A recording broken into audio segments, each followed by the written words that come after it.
Bom dia a todos, a todas. Vamos começar um novo dia no simpósio. Eu agradeço a presença de todos. Eu queria convidar para formar a mesa o professor Maurício Barreto, que é professor do Programa de Pós-Graduação em Saúde Coletiva da Universidade Federal da Bahia, professor honorário da London School of Hygiene and Tropical Medicine, membro titular da Academia Brasileira de Ciências e da The World Academy of Sciences.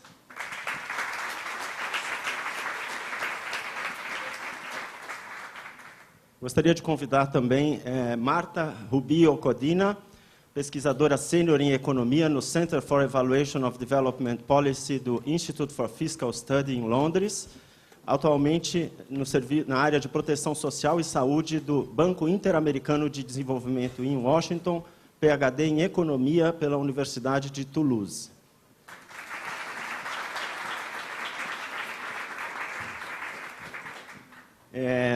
Temos, então, pesquisadores ilustres para compor essa mesa, que tenho certeza vão fazer apresentações muito interessantes. Nós temos, então, 20 minutos para cada um dos palestrantes e depois vamos ter um tempo para perguntas. Podemos começar, então, com o professor Maurício Barreto.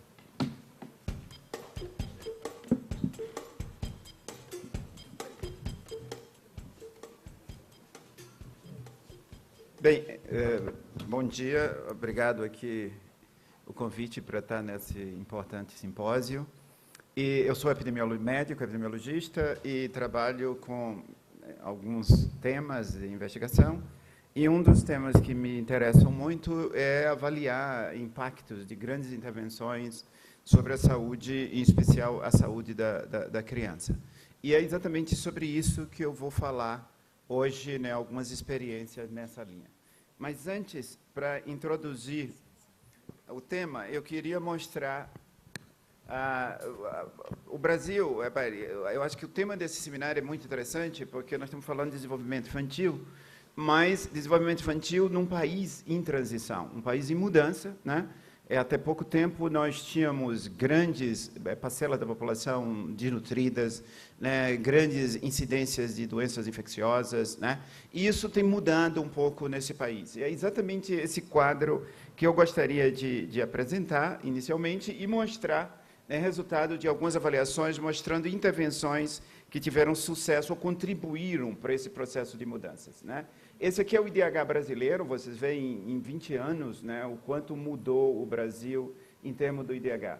Aqui é um quadro muito interessante da desnutrição infantil, né. Na década de 70, né, 60% das crianças mais pobres desse país eram desnutridas, né. O quadro era realmente alarmante, né. Se vocês olham, né, o último inquérito nacional que nós temos, 2006, 2007, embaixo, né, a última linha, vocês veem a diferença que houve nesse tempo, né? Quer dizer, possivelmente, nós não temos inquéritos nacionais mais recentes, mas possivelmente esse quadro ainda vai estar melhor do que estava há quase 10 anos atrás, né? Atualmente, a FAO liberou o mapa da fome no mundo, né, e pela primeira vez o Brasil ficou branco, né? O Brasil se compara com os países do primeiro mundo em termos de nutrição. Quer dizer, isso é um grande, né, o Brasil entra de maneira contundente, né, na minha visão, a se tornar um país realmente desenvolvido. Quer dizer, enquanto nós temos desnutrição em larga escala, né, almejar ser um país desenvolvido era uma coisa impensável, né? Eu acho que agora isso dá um pouco de satisfação para todos aqueles que, como eu, trabalham no campo da saúde e da nutrição humana, né? Aqui a mortalidade infantil, né? O Brasil também tem conseguido grandes avanços e redução da mortalidade infantil, né? Hoje nossa mortalidade infantil está abaixo de 15, né, por 1.000 nascidos vivos, o que evidentemente ainda não compara com os países do primeiro mundo, mas acredito que dentro de mais alguns anos, continuado as atuais políticas no campo da saúde infantil, nós poderemos almejar uma posição de maior destaque, né? Mesmo, vocês veem aqui é um mapa do Brasil, em que os municípios foram classificados pelo IDH do ano 2000 em quintis, né? Os vermelhos são os mais pobres, que estão exatamente norte e nordeste do Brasil, e os azuis são os mais ricos, né, com o IDH maior, muito concentrado no sul e sudeste do Brasil. Mas vocês veem que esses dados, eles não são de redução, não são exclusivos das zonas mais ricas, né? Vocês veem que mesmo nas zonas do primeiro quintil, que é esse preto superior, né, você vê redução da mortalidade infantil, né? Então, nós estamos marchando quase que para uma convergência da mortalidade, né? Quer dizer, em mais algum tempo nós teremos, e são reduções significativas nesses municípios, mesmo os mais pobres, né? A taxa de diarreia, né, mortalidade por diarreia, vocês veem que é uma redução imensa que ocorre, né, principalmente nos municípios mais pobres, que ainda tinha taxas altas, né, no início da década de 2000, que é o que esse gráfico mostra, você vê as reduções significativas. Né, mortalidade por doenças respiratórias, né, também há reduções importantes, né? Bem, então, evidentemente, o que causa isso, né? Como pesquisador, me interessa muito, e outros pesquisadores, outros epidemiologistas aqui no Brasil, quer dizer, a gente trabalha com esse desafio de um pouco entender, né, o que é que está acontecendo no país, né? Entender do ponto de vista acadêmico, do ponto de vista independente, né, o que é que contribuiu para essas mudanças ocorrer. No ponto de vista científico, isso tem grande relevância, né, porque vai mostrar efetivamente aquilo que contribuiu e aquilo que não contribuiu para esse processo de mudança. Evidentemente, isso não é uma tarefa fácil, né? Tem uma série de desafios conceituais e metodológicos, né, para avaliar esses processos, né? E o que eu gostaria de mostrar é alguns exemplos desses desafios, né, e algumas coisas concretas para vocês refletirem no debate. Aqui é um resultado de um estudo que nós fizemos há poucos anos atrás, na cidade de Salvador. Salvador foi uma oportunidade grande, onde eu moro, mas, por acaso, em Salvador, um governador do estado resolveu fazer um grande programa de saneamento em Salvador. Salvador tinha 25% da cidade era coberta por saneamento. E esse governador resolve, né, implementar um amplo programa de saneamento e, em poucos anos, a cidade muda, né? Então, isso abriu uma janela de oportunidade imensa para avaliar o papel do saneamento, né? Por incrível que pareça, a ideia que saneamento beneficia a saúde vem do século XIX, né, do Snow, no século XIX, mas até hoje existem debates, né, o quanto isso impacta. E, principalmente, a avaliação das alternativas latino-americanas, porque diferente se você vai para os países da África, e mesmo algumas experiências antigas aqui no Brasil, na zona rural, que eram colocar latrinas isoladas, né, nas casas. Hoje, a opção que nós temos de saneamento são os grandes sistemas de saneamento, que são obras complexas de engenharia, com grandes investimentos, né? E, evidentemente, estudar o benefício ou não desses investimentos vai justificar e dar mais força para que os investimentos ocorram, né? Então, em Salvador abriu assim, uma janela de oportunidade que, em poucos anos, você mudou a cidade, e nós, como grupo de investigação, fomos compelidos, né, a investigar os impactos na saúde e também, junto com colegas de outras disciplinas, inclusive economistas, né, avaliar algumas implicações econômicas, né, dessa intervenção.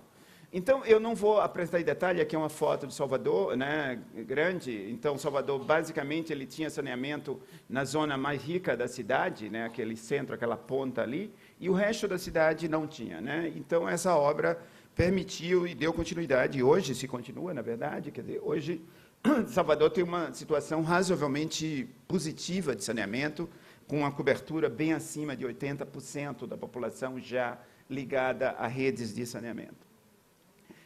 Mas para avaliar isso, não é uma tarefa fácil, né? Você precisa construir uma série complexa porque alguns avaliadores trabalham muito com avaliações experimentais, com estudos randomizados, comparando grupos, mas intervenções públicas de larga escala não é possível fazer isso. Quer dizer, as avaliações públicas de larga escala, temos que usar métodos chamados observacionais ou quase experimentais de avaliação. Então, exige do investigador alguns esforços extras, né, em termos de elaboração de quadros conceituais. Por quê?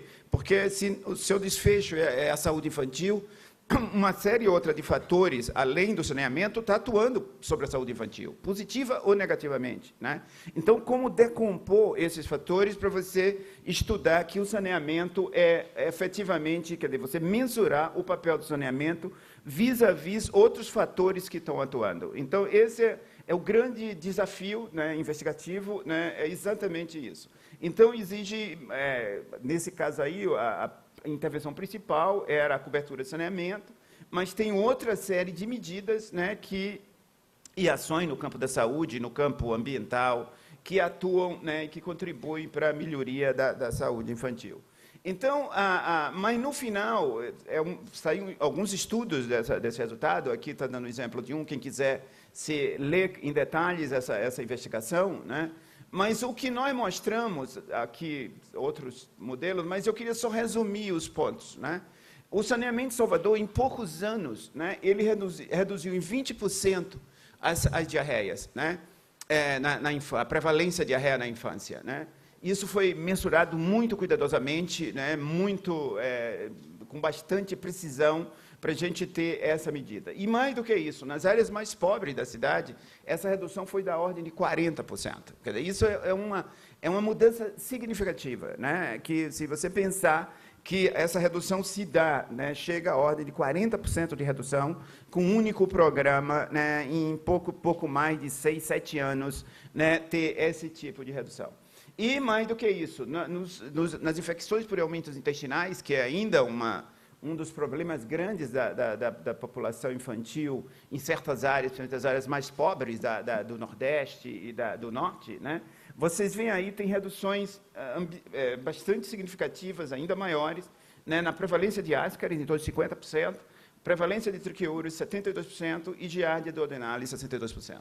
Todos esses parasitas contribuem imensamente para a desnutrição, né? Não sei se vocês sabem, a desnutrição não é só um fenômeno alimentar, né? A doença infantil, ela agrava a desnutrição, porque ela consome a energia da criança, né? E isso são fatores de agravamento. Então, você retirar essas infecções, né, você está contribuindo, né, para a nutrição e, consequentemente, para o desenvolvimento infantil, né? Há muitas, hoje, investigações que mostram, né, que um dos fatores de impedimento do desenvolvimento infantil são exatamente infecções desse tipo, né, e a alta prevalência dessas infecções em alguns ambientes são forças que atuam contrárias ao desenvolvimento infantil. Então, vocês veem, quer dizer, em pouco mais de 6, 7 anos, Salvador, a população infantil de Salvador teve avanços importantes, né, em alguns indicadores de saúde. Tem outros achados, eu vou passar para outro ponto para não me alongar.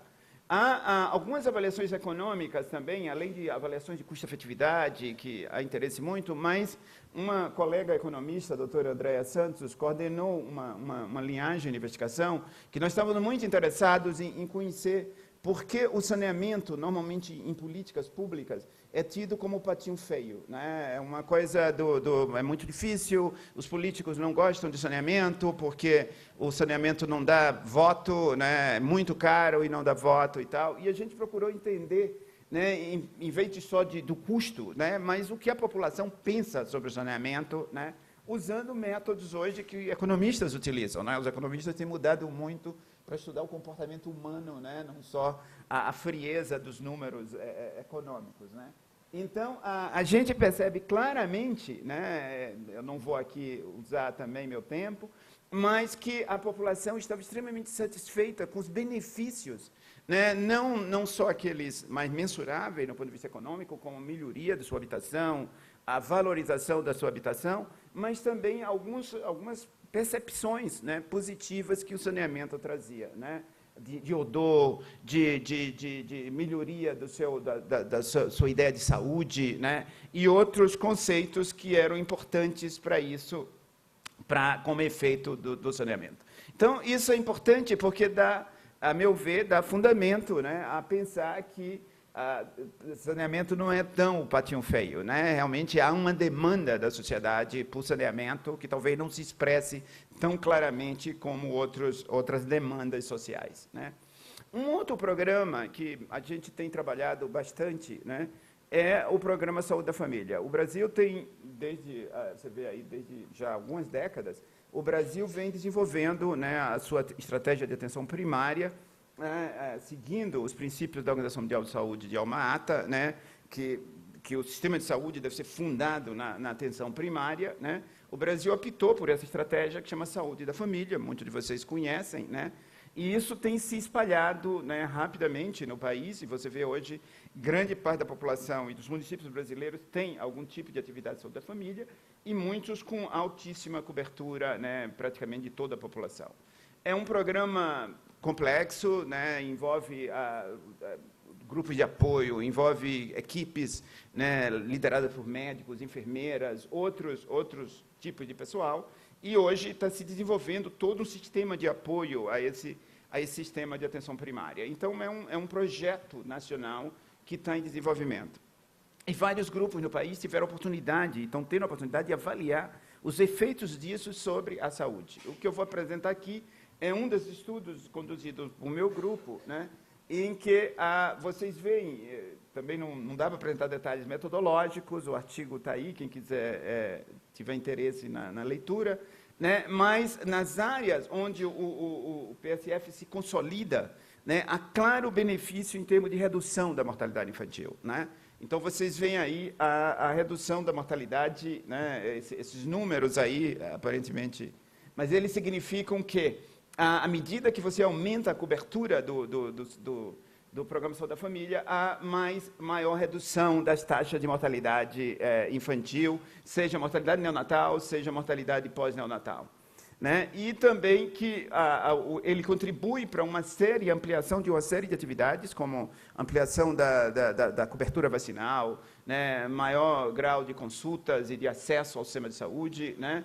E benefícios específicos, né? Vocês veem aí mortalidade por diarreia, mortalidade por doenças respiratórias na infância, são contribuições da ampliação do Programa Saúde da Família. Então, é um programa, evidentemente, que está ainda em desenvolvimento, né? Mas já, alguns anos atrás, se começou a mostrar, e os investigadores no Brasil ficaram bastante animados com os resultados, né? E são resultados independentes, não são resultados aqui do Ministério da Saúde, são resultados de grupos de pesquisa independentes, de mostrar que esse programa, apesar dos seus problemas, né, ainda a enfrentar, ele vem contribuindo decisivamente para a melhoria da saúde, inclusive e em especial da saúde infantil.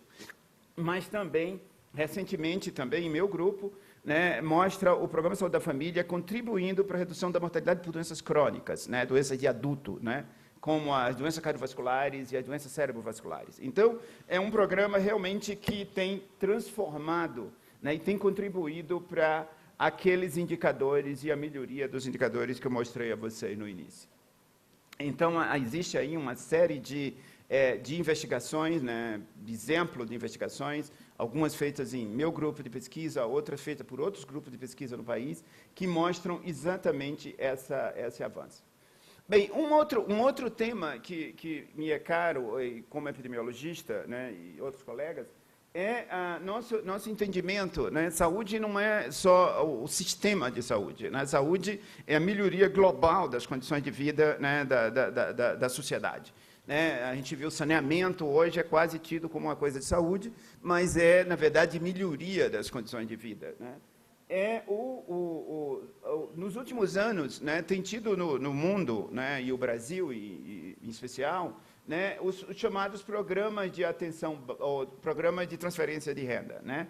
No Brasil, existe uma série de programas sociais, né, centrado, um dos programas mais conhecidos é o programa Bolsa Família, que é um desses programas de transferência de renda. Isso não é exclusividade do Brasil, né? Hoje, muitos países do mundo adotam esse programa, né? Bangladesh, México, vários países da África, né? Foi uma resposta, né, dos governos a resolver os problemas da extrema pobreza e acelerar esse processo. Isso é uma estratégia que foi usada nos Estados Unidos em algum momento do seu desenvolvimento, né, e outros países hoje desenvolvidos, e que hoje países do chamado Terceiro Mundo adotam, né, para apressar essa superação mais rápida da pobreza. Há muitos debates sobre esse programa, eu não vou aqui entrar nesse debate, minha análise não é da política do programa, mas nos interessava muito saber os efeitos, era uma oportunidade grande de saber os efeitos desse programa sobre a saúde. Quer dizer, ele contribui para melhorar a saúde da população, sim ou não? E tem uma coisa importante, porque esse programa, eles são chamados programas condicionais de transferência de renda. Quer dizer, a transferência de renda é dado primeiro à mulher, que isso tem um fator grande do chamado empoderamento feminino, né, que é bem demonstrado, e a literatura na área infantil já mostrava que nas sociedades em que a mulher se empodera mais, isso tem benefícios, né, importantes sobre a saúde infantil. Né? Isso é muito claro, já estudos da década de 70, 80, já mostram nessa direção de que as sociedades em que a mulher é mais submissa, a mulher é menos, né, tem um papel maior no desenvolvimento infantil, a situação da saúde da infância e do desenvolvimento infantil é pior. Né? Então, eu acho que esses programas trouxeram essa ideia positiva de transferir a renda não para a família genericamente, mas para a mulher. Né? Então, isso é um fato importante e estudos no Brasil têm mostrado muito claramente isso, né? O quanto há um empoderamento da mulher, com claros benefícios que isso traz. Fora isso, ele é um sistema condicional. Então, a renda é transferida com algumas condições, né? Inclusive condicionalidades no campo da saúde. Né? A pessoa, ao receber esse benefício, ele se compromete. Né? Por exemplo, se tiver uma gestante na família, essa gestante tem que ter acompanhamento. Né? Uma coisa importante no parto com sucesso e no futuro do desenvolvimento infantil. Né? Se a criança nasceu, ela tem que ser acompanhada sistematicamente para acompanhar indicadores de nutrição, indicadores de ser vacinada e outras ações, né, importantes também para o desenvolvimento infantil. Né? É um programa que implica na transferência de renda mesmo, né? Essa renda, hoje, eu não sei se mudou um pouco, mas é em torno de R$300 o máximo que isso pode chegar. Né? Então, é uma quantia aparentemente pequena, né? É pequena no sentido absoluto, mas que tem um efeito importante, né, em vários setores do desenvolvimento da criança. Aí mostra, né, quer dizer, vários países do mundo, é um programa que vem se expandindo internacionalmente, né? Que é o último gráfico de 2012, mostra o quão comum esse tipo, quer dizer, os programas têm nomes e rótulos diferentes, têm algumas características diferentes, mas o princípio fundamental é o mesmo. Quer dizer, são programas que o governo usa parte dos recursos públicos e transfere para os mais pobres da população, a maioria deles com condicionalidades, né, dando certas condições. E esse programa, no Brasil, ele se desenvolveu junto com o PSF. Né? Ele vai, mais ou menos, o crescimento do PSF é um momento de crescimento do Bolsa Família. E as condicionalidades no campo da saúde teriam que ser atendidas, e na nossa concepção, e o que os dados recentes têm mostrado, é que o PSF seria a conjunção perfeita, né? Porque você teria um programa expandindo a saúde e as condicionalidades de saúde precisariam ser atendidas. Né? Se você não tivesse um sistema de saúde para dar suporte, você não poderia atender essas condicionalidades. Então, seria um casamento mais ou menos perfeito, né? Que está mais ou menos nesse modelo aqui que nós desenvolvemos, né? Das relações entre o Bolsa Família e o Programa Saúde da Família. Né? Então, conceitualmente, o que nós, né, o desafio desse modelo é a ideia de que o Programa Saúde da Família, o Programa Bolsa Família, ao transferir renda, ele melhora as condições. Né? A família pode comprar mais alimentos, pode ter mais acesso a alguns recursos fundamentais, material de limpeza e outros benefícios que podem ter ações e efeitos sobre a nutrição e a saúde. E o Saúde da Família também, ao atuar, né, no tratamento, na prevenção de problemas de saúde, tem um efeito na saúde. E os dois juntos, possivelmente, se potencializam. Né?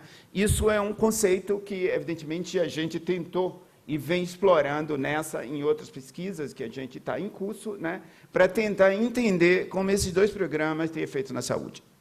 Isso tem a ver, né, que há um conceito, né, histórico na saúde pública de que a saúde de uma sociedade não é só determinada pelo sistema de saúde, mas é determinado pelo conjunto de benefícios e de condições em que a população em uma sociedade vive. Né? Eu acho que hoje, no campo da psicologia infantil, do desenvolvimento infantil, esse conceito é muito similar, né? Essa ideia de que o desenvolvimento é parte de um complexo de ações, né, que, interagindo e colocando em conjunto, amplificam essa interação. Então, aqui é o principal trabalho que foi publicado, né? Nós temos outras publicações, outros trabalhos, mas recentemente foi publicado esse resultado que eu tentarei sumarizar aqui. Quer dizer, basicamente, o que a gente mostrou, né, isso é uma tabela meio complicada, né, com métodos também um pouco complicados, né, os econometristas, né, nos ajudaram, né, alguns econometristas nisso, a fazer e a desenvolver essas análises, né. E o que a gente mostra, fundamentalmente, é o seguinte, quer dizer, nós já tínhamos mostrado que o Bolsa Família, ou o Saúde da Família, tinha benefício na saúde infantil. E, novamente, esses dados comprovam, né? Mas o mais interessante é que o programa Saúde da Família, que está ali como BFP, né, Bolsa Família Program, ele tem também benefício, né? E quando os dois estão juntos, lá na última coluna, né, esses benefícios se mantêm independentes, né? Quer dizer, cada um atua e dá contribuições independentes para a melhoria da mortalidade infantil. Repare, a mortalidade alguns de vocês não são do campo da saúde, mas a mortalidade é muito usado como indicador, porque é o último estágio, né? Quer dizer, se a criança vai, adoece e morre, é assim que uma pessoa, né? Evidentemente, a redução da mortalidade ele tem muitos significados, né? Quer dizer, de um modo geral, mostra o quanto melhorou, né, a saúde e toda a cadeia de eventos que vai levar a um óbito infantil, né?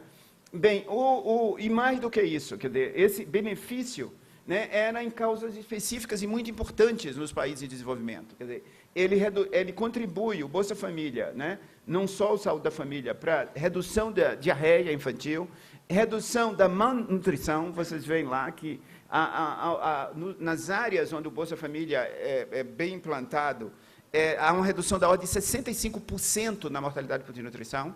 Quer dizer, então, ele é um dos contribuidores efetivos para aquele mapa que eu mostrei antes, quer dizer, o Brasil está hoje branco na desnutrição. Uma parte, esse programa que tem, né, claro que outras ações, repare, não é só esse programa, né, um conjunto complexo de ações que, historicamente, e já há algumas décadas, o Brasil, né, um conjunto de políticas, né, que vem sendo acumulados nesse país, né, mas, sem dúvida nenhuma, esse programa contribui para acelerar esse processo, né, e vocês veem que eles têm ações diferenciais e, possivelmente, em relação ao saúde da família, né? Por exemplo, na desnutrição, o Bolsa Família é mais importante do que o Saúde da Família. Já na pneumonia, que é uma doença complexa, então, o Bolsa Família contribui para a redução da mortalidade, mas o Saúde da Família é mais contributor, né? O que é plenamente plausível e entendível, né? Quer dizer, uma criança com pneumonia precisa ser tratada, precisa tomar antibióticos, né, na medida que isso ocorre. Então, o Saúde da Família tem uma contribuição maior em certas causas e o Bolsa Família em outras causas, o que mostra, possivelmente, esse efeito sinérgico e somatório desses dois programas, né? E mais do que isso, quer dizer, nós queríamos ir além, né? Se a mortalidade reduz o internamento hospitalar, né? O internamento já é um indicador de severidade, né? Uma criança que é internada com diarreia ou com pneumonia é uma coisa grave. E vocês veem aí nesses dados, né, que exatamente isso, na mesma magnitude que a mortalidade é reduzida, se reduz também os internamentos hospitalares. O que é mais um elemento, né, no ponto de vista lógico, né, de explicar essa cadeia de eventos. Quer dizer, não é só o óbito, porque o óbito poderia estar enviesado por alguma razão, mas outro momento desse processo, que é os internamentos hospitalares, também são reduzidos, né? Então, vocês veem aí, resumindo, né, que o Bolsa Família ele tem uma ação, né? Hoje nós acreditamos nisso, eu pessoalmente, e meu grupo, e muita gente acredita, né, que ela contribui, né, decisivamente, não só para a melhoria nutricional, que hoje e já tem outros dados de outros colegas que mostram muito nitidamente isso, para a melhoria da qualidade de alimento que chega na casa, mas também para a melhoria e redução da saúde, das condições de saúde, inclusive da saúde infantil, né? Ou da saúde. Eu vou passar rapidamente, né, uma outra linhagem de investigação que meu grupo fez, a doutora Daci Santos, que deve estar aqui na plateia, né, liderou esse estudo, né. Nessa mesma coorte em Salvador, nós estudamos um pouco para desenvolvimento infantil, né. E a gente vê exatamente isso. Isso foi feito alguns anos atrás, e o que nos surpreendeu, eu não vou apresentar detalhes de resultados, meu tempo já acabou, mas é de que os elementos da saúde tinham um papel menor no desenvolvimento infantil, né? Um elemento importante no Brasil, já naquele momento, era a educação, a ida para a creche e o ambiente familiar, que teriam contribuições no desenvolvimento infantil. Então, o que eu quero resumir é exatamente isso. Nós vivemos num momento de transição, né, em que nossas condições de saúde estão melhorando nitidamente, as condições de saúde das crianças estão melhorando, e a plenitude física das nossas crianças já chegou no nível bastante avançado, né, ou seja, elas estão prontas, né, para o pleno desenvolvimento, né, das suas capacidades, né? Então, eu acho que discutir essas questões do desenvolvimento cognitivo, o desenvolvimento mental, enfim, geral, né, ele em condições muito adversas, no ponto de vista de atingir as condições físicas, isso é difícil, né, e nós estamos num momento em que exatamente, né, essa discussão sobre a capacidade cognitiva e mental de nossas crianças podem ser plenamente discutida, exatamente porque nós estamos chegando, né, em mais alguns anos, né, com políticas públicas sólidas no campo de saneamento, consolidação de programas de atenção primária e outras coisas, né, nós teremos atingido níveis bastante altos, né, da parte física das crianças, né? Então, resumindo apenas esse último slide, né, a saúde infantil e nutrição no Brasil está melhorando. Programas públicos do tipo saneamento, programa de saúde da família, Bolsa Família, né, são exemplos de investimentos, né, que tiveram sucesso, né, e impacto na saúde e na nutrição infantil, né? No Brasil, a saúde infantil e a nutrição têm decrescido como fatores relevantes, né? Ainda tem papel, repare, eu não estou aqui querendo minimizar, né? E principalmente em algumas áreas do Brasil, o Brasil é bastante heterogêneo, né? Em algumas áreas do Brasil, alguns focos, algumas áreas mais atrasadas do nosso desenvolvimento, né? Que precisam ainda de muito mais apoio, né? Mas, sem dúvida nenhuma, no ponto de vista geral, está decrescendo como um fator importante que impede o pleno desenvolvimento cognitivo e mental. As políticas de decréscimo da pobreza extrema e falta de saneamento devem ser reforçadas, né? A ênfase atual no contexto familiar, né, na melhoria do contexto familiar e na escolaridade precoce, eu acho que são coisas importantes, né, e é a próxima geração, né, de etapa do nosso desenvolvimento, né? E queria também dizer que os trabalhos de avaliação independentes, eu acho que são importantes, né? Não é só porque eu faço isso, mas são importantes para trazer para a sociedade, né, de forma independente, né, e elementos para que alimente o debate na sociedade sobre os efeitos desses programas, que, em última essência, são investimentos dessa própria sociedade, né? São os impostos públicos, né, que se colocam para todos esses programas, e, mais do que de governos, eles são programas e projetos da sociedade. Então, eu acho que isso é importante, né, que esses debates se amplifiquem para toda a sociedade. Obrigado.